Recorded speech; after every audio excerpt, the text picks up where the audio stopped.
आजकल आप आसानी से ये सारी चीजें सुन सकते हैं। इस समय को बर्बाद मत करो, इसकी कीमत को समझो और इन सभी बातों से रिलेटेड वीडियोस और बुक्स को भी देख और पढ़ सकते हैं जिनमें इन सभी बातों को बताया जाता है। लेकिन फिर क्यों हम सब जानते हुए भी इन बातों को फॉलो नहीं कर पाते? क्योंकि बातों को, चीजों को जानना जितना जरूरी होता है उतना ही जरूरी उन चीजों को अपनी लाइफ में इम्प्लीमेंट करना भी होता है। उन चीजों को अपनी लाइफ में, अपने रूटीन में ऐड ना कर पाने के कारण हम लाइफ में आगे नहीं बढ़ पाते।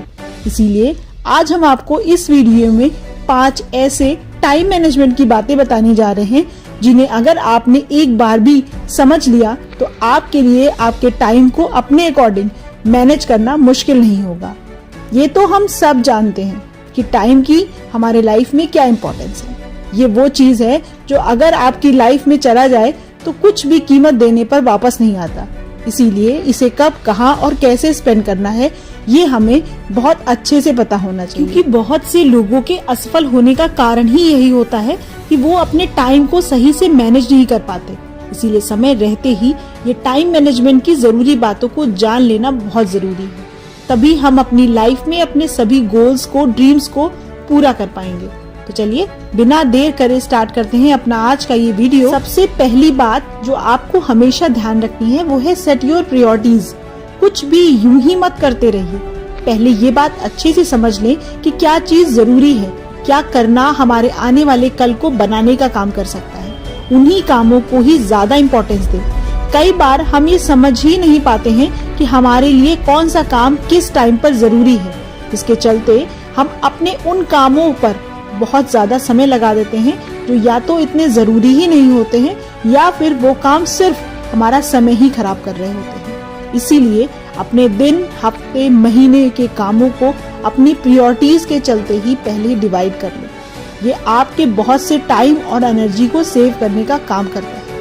और यही नहीं, ये आपके टाइम मैनेजमेंट को भी एक अच्छा स्टार्ट देता है। दूसरी बात जो आपको टाइम मैनेजमेंट में आपकी हेल्प करेगी वो है create deadline for yourself. Time management के लिए दूसरी सबसे बड़ी बात ये आती है कि आपको अपने लिए किसी भी काम के लिए एक टाइम लिमिट बनाना बहुत जरूरी होता है। जब तक आपके माइंड में ये बात क्लियर नहीं होगी कि आपको कौन सा काम कितने टाइम पीरियड तक खत्म करना है, तब तक वो आपको उस काम को पूरा न करने के बहाने देता रहेगा। जब आप उस काम को एक टाइम पर खत्म करने का टारगेट दे देंगे तो वो आपके उस काम को टाइम पर पूरा करने में हेल्प करेगा, जिससे आपके लिए टाइम मैनेज करना आसान हो जाए। तीसरी बात जो आपको ध्यान रखनी है वो है लर्न टू से नो। किसी ने ये बात सही कही है, when you say yes to others make sure you are not saying no to yourself. यानी कि आप जब भी ना चाहते हुए भी दूसरों के कामों को करने के लिए हाँ बोल देते हैं तो उस टाइम पर आप अपने साथ, अपने कामों के साथ गलत कर रहे होते हैं। कई बार ये चीजें ना ही सिर्फ आपके मन को मारने का कारण बनती हैं, बल्कि आपके टाइम को भी खराब कर रही होती हैं। और वो इसलिए क्योंकि आप ना चाहते हुए भी दूसरों के उन कामों को अपने हाथ में ले लेते हैं जिन कामों के लिए ना ही आपके पास समय होता है और ना ही आपका मन ही होता है। इसीलिए धीरे धीरे ही सही आप लोगों को हर एक काम के लिए हाँ बोलने की आदत को बदल लें। ये आदत आप जितनी जल्दी अपना लेंगे, आप खुद के साथ और अपने टाइम के साथ ईमानदार हो जाएंगे। चौथी बात जो आपको टाइम मैनेजमेंट में आपका साथ देगी वो है आपका सेल्फ डिसिप्लिन। जब आप खुद के लिए कमिटमेंट को पूरा करने का डिसिप्लिन अपने अंदर नहीं लाते, तब तक आप लाइफ में कुछ बड़ा भी हासिल नहीं कर पाएंगे। क्योंकि दुनिया में शायद ही कोई ऐसा होगा जो अपने सपनों को पूरा नहीं करना चाहता। लेकिन सिर्फ एक यही चीज है जो सभी सफल लोगों को उन लोगों से अलग करती है, उनकी सफलता से उनको दूर रखती है, वो है उनका सेल्फ डिसिप्लिन। जब तक ये आपके अंदर नहीं डेवलप होता, आपके लिए कुछ भी हासिल करना, सफल होना मुश्किल हो जाता है। क्योंकि सपने सिर्फ सोचने से नहीं, उन पर एक्शन लेने से ही पूरे होते हैं। पांचवी बात जो आपको टाइम मैनेजमेंट में हेल्प करेगी वो है एनालाइज योर डे।